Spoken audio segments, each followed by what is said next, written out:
মিশিগানে সফলভাবে সম্পন্ন হলো ধর্মীয় ভাবধারায় পরিচালিত সামাজিক সংগঠন ইহদিনার স্পোর্টস ডে।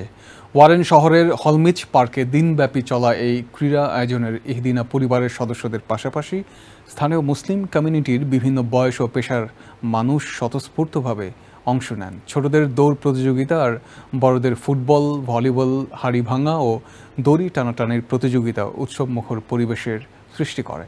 শারীরিক সুস্থতা ও মানসিক বিকাশের উদ্দেশ্য ছিল এই আয়োজন।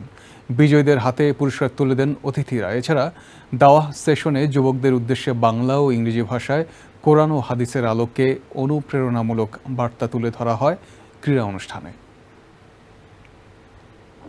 আমাদের ইউথ যারা আছেন তাদেরকে স্পোর্টসের মাধ্যমে একটা পজিটিভ কালচার, পজিটিভ অ্যাক্টিভিটির মাধ্যমে তাদেরকে বিভিন্ন নেগেটিভ কালচার থেকে, নেগেটিভ অ্যাক্টিভিটিস থেকে তাদেরকে কীভাবে রাখা যায়, এই উদ্দেশ্যটা এটাই। আলহামদুলিল্লাহ অনেক ইউথরা আসছেন, অনেক যুবক ভাইরা আসছেন, অনেক কমিউনিটি মুরব্বীরা আসছেন, ওলামায়ে কেরাম আসছেন, আমাদের সাংবাদিক বন্ধুরা আসছেন। আমরা সবাইকে কৃতজ্ঞতা জানাই।